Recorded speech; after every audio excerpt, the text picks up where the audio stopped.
Hello there. I'm Windermere Real Estate's Chief Economist, Matthew Gardner, and welcome to the latest episode of Mondays with Matthew.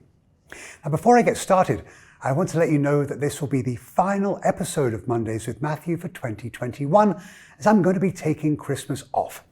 And therefore, it's time to offer you my forecasts for the US economy and the country's housing market in 2022. Although many people, including myself, had hoped that COVID-19 would have become a somewhat distant memory by now, and that the economy would have recovered, this was sadly not to be the case. The pandemic's influence on the economy is still being felt. And all the data sets that I track tell me that, although we are certainly healing, COVID continues to act as a drag on economic growth. And I expect that to continue through the spring of next year, if not a little longer. And it's because of this that I, along with many other economists, have spent the last few months lowering our forecasts for economic growth, at least through the middle of 2022. So let's look at this a little closer. Here's my forecasts for economic growth through the end of next year. And you will note that even though I am cautious in regard to the economy as we move through the winter and into next year, I'm still expecting to see a fairly decent bounce back in the fourth quarter of this year, following the very disappointing rate that we saw in the third quarter. And on an annualized basis, I believe that the economy will have expanded by just shy of 5% this year and come in a little below 4% in 2022. Simply put, the impacts of COVID-19 are going to continue to act as a drag on virus-sensitive consumer services next year, and ongoing supply chain issues will also delay inventory restocking. Both of these have a depressing effect, in more ways than one, on economic growth. But I don't see any chance that we will fall back into a recession. Looking at the employment picture, this chart shows my forecast for average monthly growth in jobs during a quarter. And to give you some context, over the last decade or so, the country has added an average of around 200,000 jobs per month during any one quarter. And my forecast is for more robust employment growth as we move through 2022. And, if correct, I expect to see the country return to pre-COVID employment levels in the second half of the year. And with the jobs continuing to return, I'm looking for the unemployment rate to continue trending lower and breaking south of 4% during the final quarter of the year. With the expiration of enhanced unemployment benefits, in concert with wages rising significantly in many face-to-face industries such as leisure and hospitality, prospects for people currently unemployed are looking rather good. That said, there are still millions of unemployed Americans who are not looking for work even with wages rising. The labour force is still down by 3 million from its pre-pandemic peak. And this is worrying as businesses continue to have a hard time finding employees, which raises the expectation that inflation will remain higher for longer than I would have liked to see.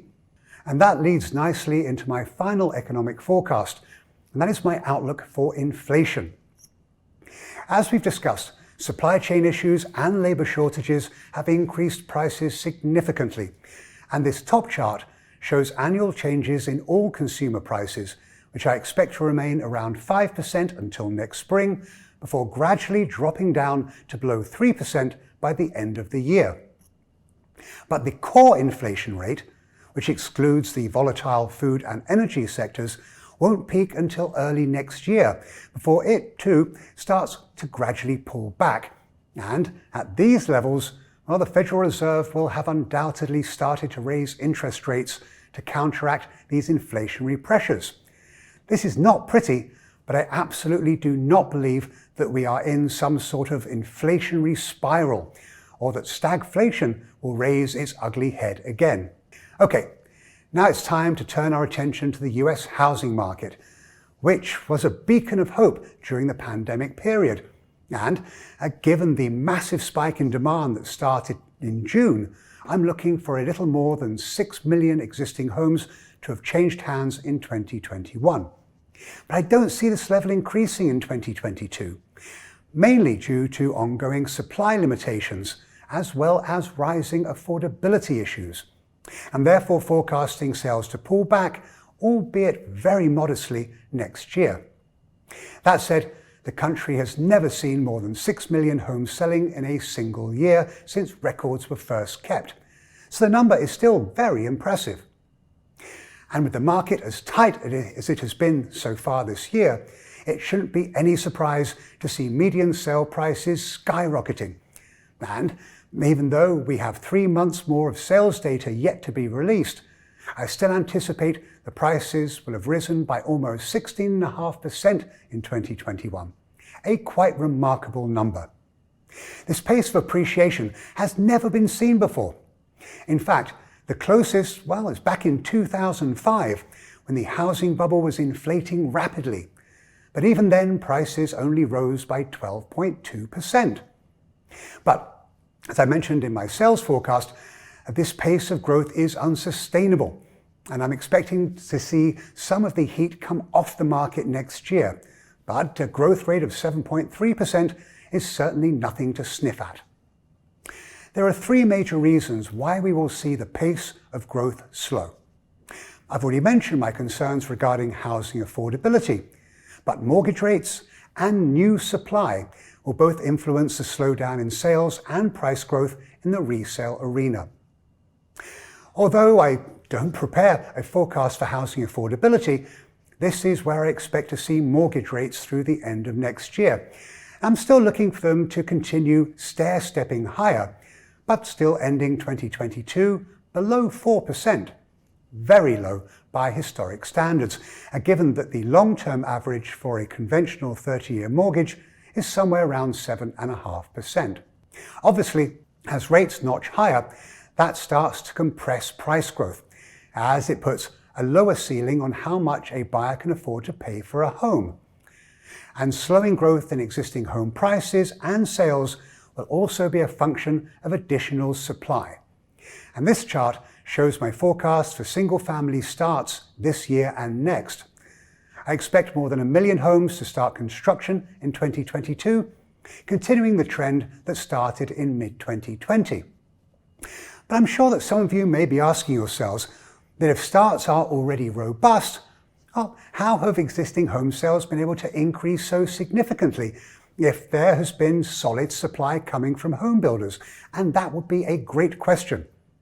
And I would answer this by telling you that the way the census gathers data on starts is to count the number of home foundations that have been poured, but vertical construction has not necessarily started. And what we have been seeing is a lot of foundations, but not so many homes actually being built. And we know this by looking at the number of homes that are for sale but have yet to be started. So it's important to look at a separate number that the Census Bureau also puts out, which counts the number of units actually under construction. And that number has been growing significantly over the course of the last 18 months or so.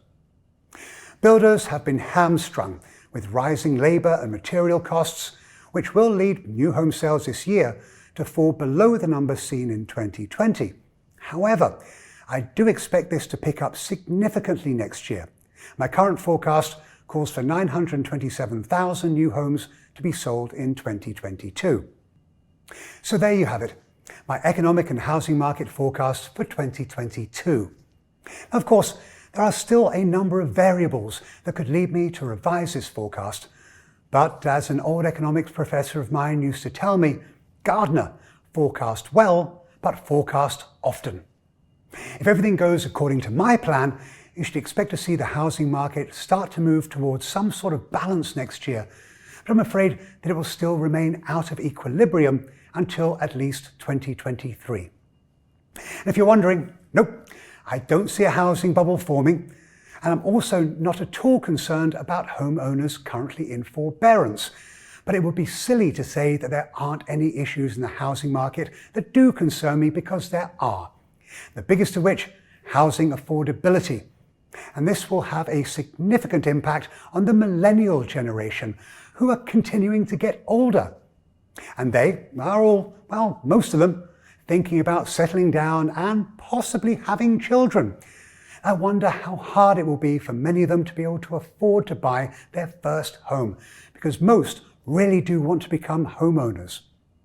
Will builders figure out how to build to this massive pent-up demand? I guarantee you that whoever can solve this puzzle will do very, very well. COVID-19 caused unparalleled shocks to the US economy, and the rise of the Delta variant has certainly impacted the speed of our recovery. But rest assured, this particular forecaster firmly believes that we will recover and that the economy will continue to grow.